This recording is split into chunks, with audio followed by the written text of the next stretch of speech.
Just thought I'd show a quick clip of some of the rehab moves I'm doing since my labral surgery. These are by no means all the exercises, but just I was at the park and doing a few things. So I started with some distraction work here, that first super bands exercise. Just some posterior capsule work is what I'm working on here. Got a number of these from Kelly Starrett from Mobility WOD, and then one or two with the physical therapist that I'm working with. So I just wanted to show a few of these. These are great moves to do. I combine this and do some foam rolling as well. Like I said, this is just a quick clip showing a few of them. Have a couple more that I do as well, but this is so posterior capsule with the first two. This one's more of a lateral pull, just to help kind of open up that hip joint, which was tight before surgery and it certainly is now.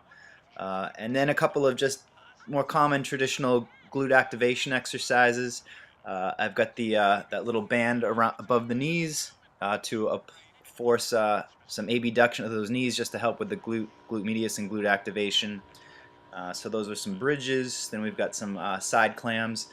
When I was doing these at the beginning, there was no band at all. It was just kind of range of motion. Now I've just started to add these bands in a couple weeks ago. And then Dirty Dog is the third one here for another glute activation one. So the band obviously just providing a little more resistance, make things a little more challenging. So I'm just about 3 months post-op, so now I'm getting into finally able to get into some quote-unquote more real exercises, just body weight stuff right now. Start adding load in another week or so, but some balance work here. This is the hardest stuff for me, just the single leg, the unilateral work.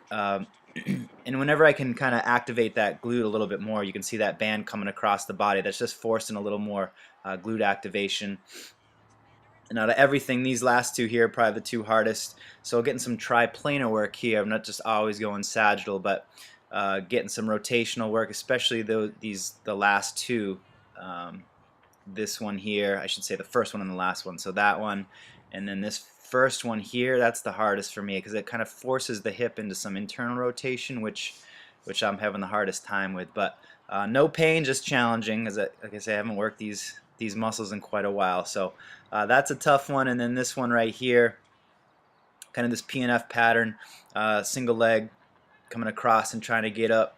I'd like to get a little bit higher there and kind of turn that body a little bit more, but I've literally only done this exercise 2 or 3 times now. So, and of course I'll do both legs, even though the surgery was on the left side. I'm just showing the left, but I'll do the stronger leg as well, just to challenge that side also.